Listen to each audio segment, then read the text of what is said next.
During my last episode, I briefly touched upon an outline for looking at history and the Christian claims and shared some closing reflections based upon John Warwick Montgomery's book entitled A Christian Field Guide to Eating, Drinking, and Being Merry Now and Forever.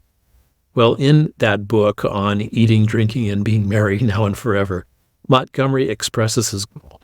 His goal is to be, quote, exploring fine dining in light of faith in a God who is now one of us, who made all of the senses, loves variety, knows hospitality, and will culminate all of history in the best of wedding feasts, to which every good meal points, and of which every great meal participates.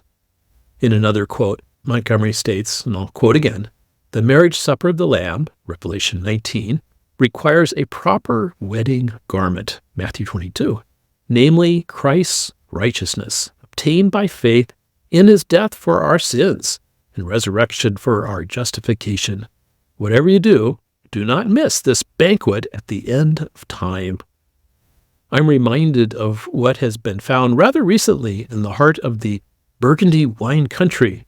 They were digging around Autun, which was one of the capital areas of Burgundy in the days of Constantine. Anyway, they found a 2nd century Roman-era building, which they called the House of the Greek Authors. And one inscription that they found there depicts Metrodorus. He was a 4th century BC guy, and he contemplated the wisdom of Epicurus. And here's what Metrodorus said, quote, we have been born once, and there can be no second birth. For all eternity we shall no longer be. But you, although you are not master of tomorrow, are postponing your happiness. We waste our lives in delaying, and each of us dies without having enjoyed leisure. So I was thinking about that quote because being born again, as Jesus puts it, is to know that when we die, we don't just cease to have any sensations, which is what the Epicureans thought. We don't cease to exist, but rather Jesus talks about eternal life. Jesus said, I have come to give life and to give it abundantly. Everything we see in this creation that is good points us to something that's even better in the future, because God is the creator of all good things. Isaiah chapter 25 says this, on this mountain, the Lord Almighty will prepare a feast of rich food for all people, a banquet of aged wine, the best of meats, and the finest of wines. On this mountain, he will destroy the shroud that enfolds all people, the sheet that covers all nations, and he will swallow up death forever. So I was thinking about that promise of Scripture and how that's such a great hope. Well, I first got to know the writings and the talks of Montgomery in my college days at what is now called Concordia University. It was in 1978 that I had a summer job there at the college, painting one room in particular. And as I painted that rather large room and some other places as well, I had the opportunity to listen to things. Instead of just listening to music, I listened to John Warwick Montgomery give his talks on the Christian evidence for faith called Sensible Christianity.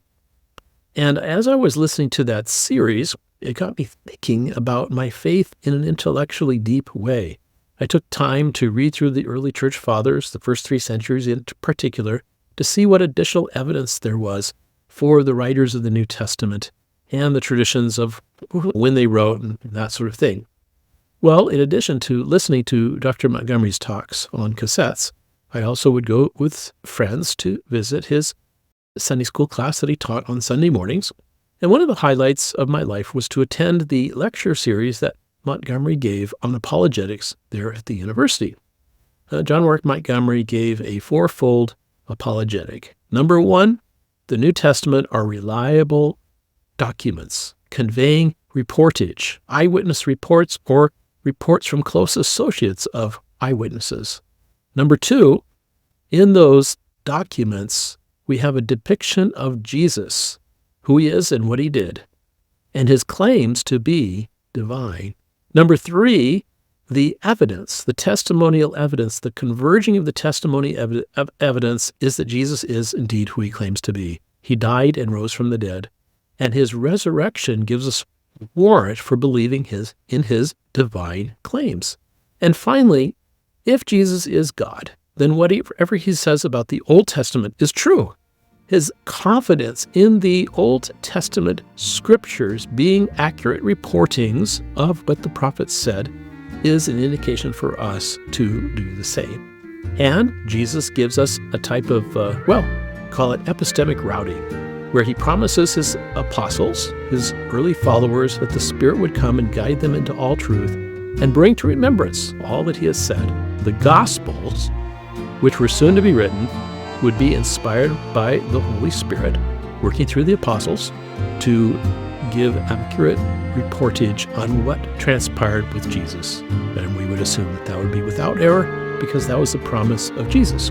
But notice that these arguments, they all are linked together. So we don't have to assume for right now that the New Testament is completely inerrant. This kind of flows from the other arguments where Jesus promises that the Spirit would guide them into all truth and they would be able to remember all the things that were taught. But in the meantime, we can use common sense, good old historical critical arguments to look at the evidence of Jesus. So the next few episodes, I'll be exploring those aspects of the outline in an in-depth manner and kind of flesh out some other reasons for the faith. So stay tuned and